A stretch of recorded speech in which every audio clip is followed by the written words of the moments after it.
Hello, vets. Rick Seaman here for Veterans TV Network.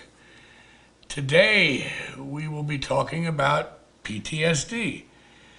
Now, most Americans, and certainly all of our military and veterans, are quite aware of PTSD, what it is, and where we're going with it as far as treatment in the United States today. Today's topic, we're going to turn it a little bit differently. We're not going to give you so much information on what it is, but on solutions. Okay, we have other channels. You can locate the PTSD conversations that we've had in the past. Just put PTSD in your search box on the main channel guide and you'll be fine. Today I have a special guest, and her name is Lisa Kamen. And Lisa is with the organization Harvesting Happiness for Heroes. Lisa, welcome. Thanks for having me, Rick. Good to have you on the show. Harvesting Happiness for Heroes. Yes. It's a little warm and fuzzy kind of title or kind of name, wouldn't you say? I'm glad you said that. It's true. And that's why we've kept the name, because it's a conversation starter. It certainly is. It really is, because happiness is a funny word. People think of happiness, they think of the yellow smiley face, they think of something that's airy-fairy, light and fluffy. But when I ask you to replace the word happiness with well-being, peace, contentment, thriving, flourishing, and feeling good, it takes on a different meaning, doesn't it? Not quite. No, you're right. It's not the warm and fuzzy. It's more like practical feelings and emotions that you have. I was hoping you would include football in that list too, but I can. That's the sub list. That's the sub list. Yeah. All right. Yeah. Good, but no, I get it. I get it. So we've kept the name because it elicits response. It gets people engaged with what we do. It brings up a little skepticism, certainly in the veteran community. Usually people cross their arms and roll their eyes. Harvesting happiness. You want me to be happy after what I've been through?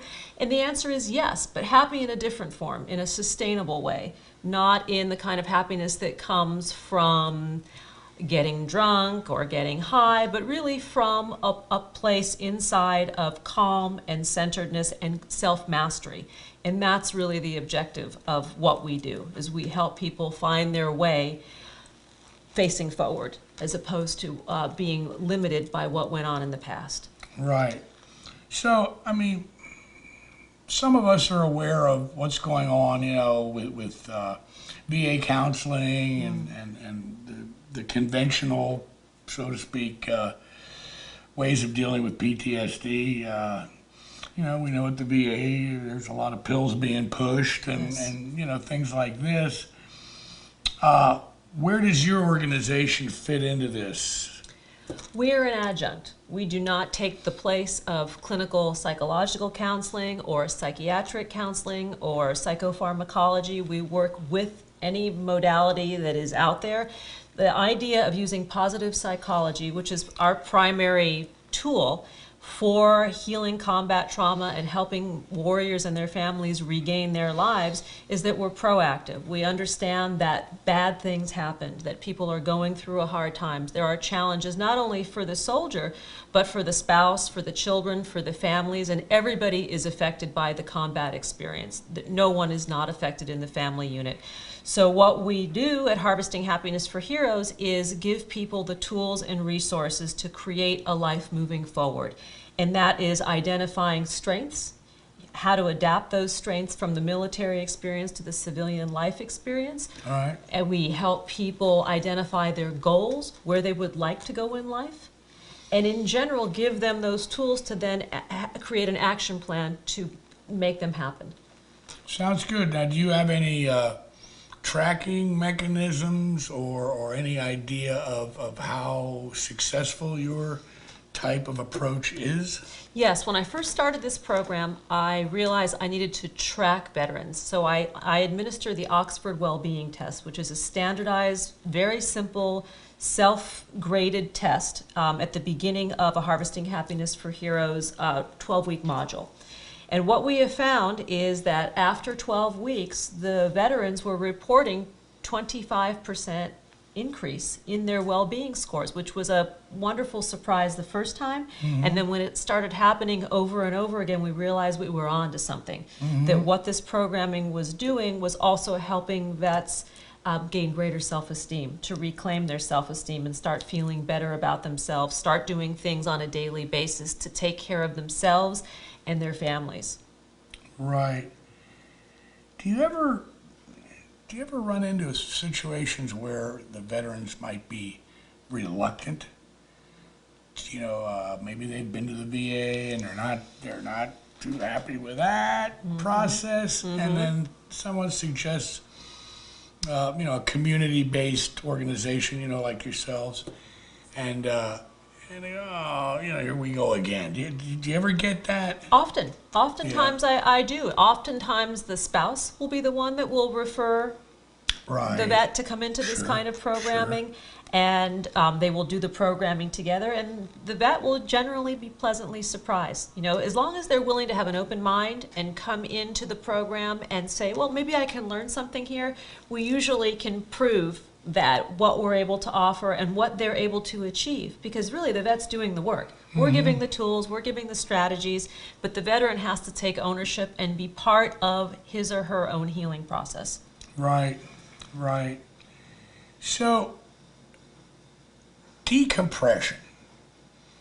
Now that's something that they say is going on in the military, whether it's going on enough or in a you know, successful manner, who's to say?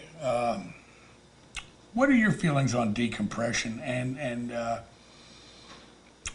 once a soldier exits, do you feel like it might already be too late?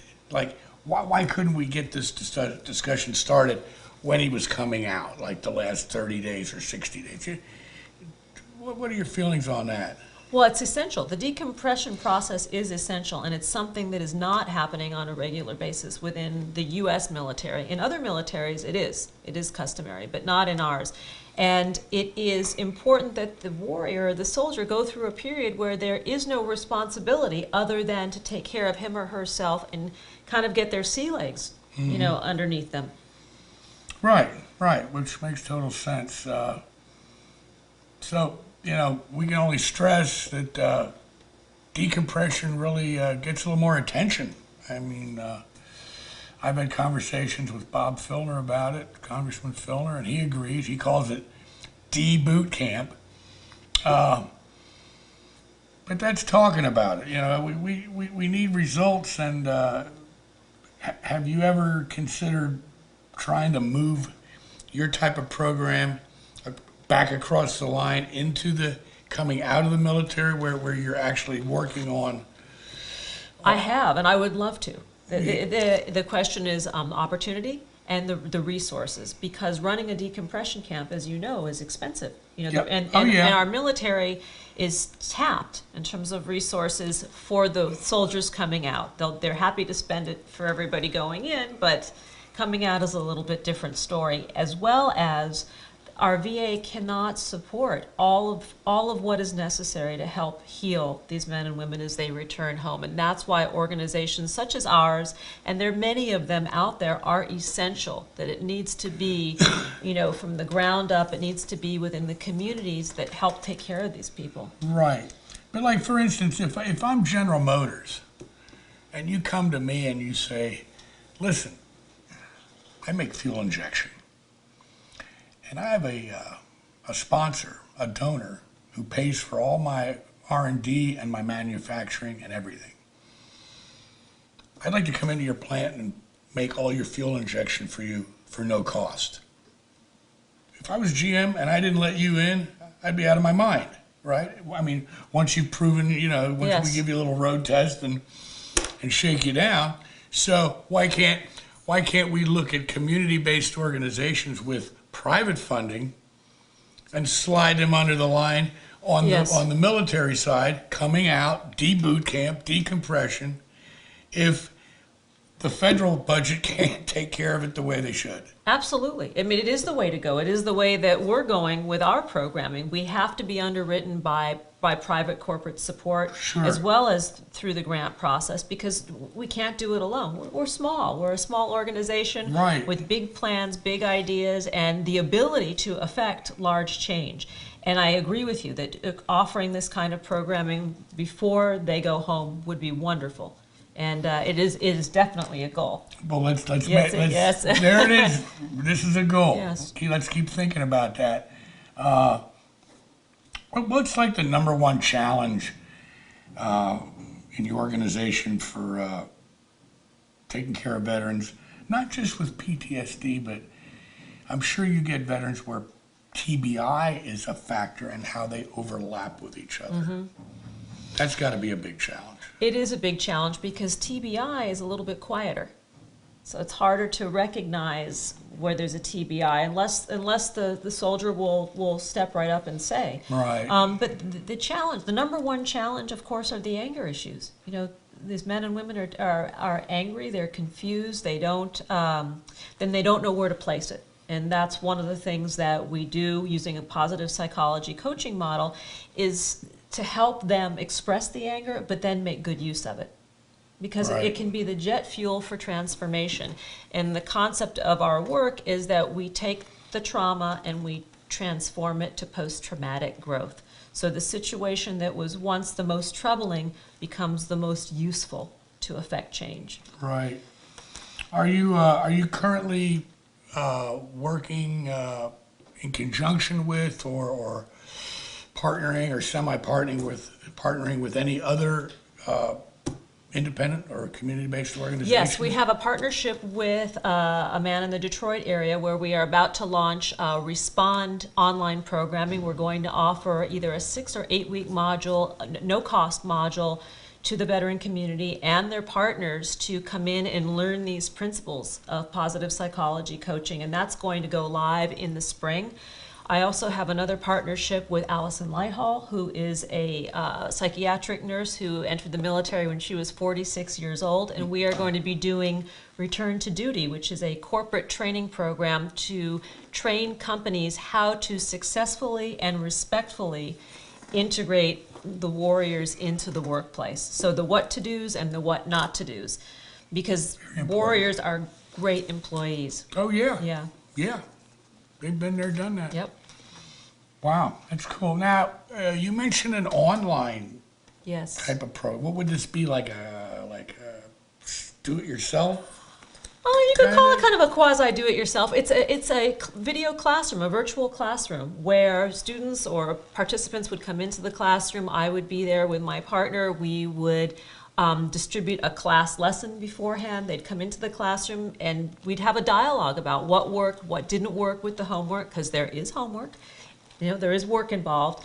And we would practice the principles and skills of positive psychology as well as other integrated techniques that my partner has developed. So would this be like online in a person's home as opposed to in the classroom? The person can be sitting in the comfort of wherever they are, and they can just log into the virtual classroom, and the facilitators will be present, and it's a weekly format with tiny amounts of work in between. So you gotta do a little homework. A little bit of homework. Yeah. Not too stressful. In fact, most people find it very pleasant because I'll tell you, the skills that we teach are common sense and they're useful and they're scientifically proven to alleviate symptoms of stress, depression, and the dark sides that many of those soldiers are grappling with. You know, simple as gratitude. Yeah. You know, to look at what's working right with life as opposed to what's working wrong with life, because there's certainly plenty that's wrong. All right, Lisa Kamen with Harvesting Happiness for Heroes. We're going to take a quick informational break and we will be right back. I pledge allegiance to the flag of the United States of America and to the republic for which it stands, one nation, under God, indivisible, with liberty and justice for all. Enjoy your freedom. Support combat wounded veterans. Presented by the Military Order of the Purple Heart. For more information, visit www.purpleheart.org.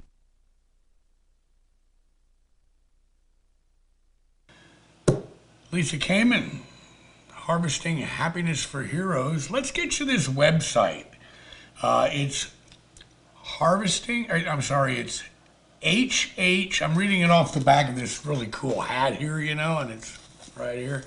So it's HH4, the word heroes.org, and of course it's up here on our backdrop. All right, cool hat, Lisa. Thanks for bringing. She brought a bunch of these in for everybody. Yeah, very cool hat. So we got the website, and let's take a look at it. Not just people seeking this kind of service, but also families, veteran families, Yes. and corporations. Please take a look. This is a community-based organization getting a lot done. And I mean getting a lot done that the government's not able to get done. So we need your help too, guys. So take a look, please. So, Lisa, I really, I appreciate and I'm impressed by the work you're doing. Thank you. You sound like a real pro and you know what you're talking about. Now, if I go to the site and I want to come to a workshop or get involved, and and of course you're going to have the online thing going here in Yes. the near future, all this stuff. But okay, let's say I live in Louisville, Kentucky. What do I do?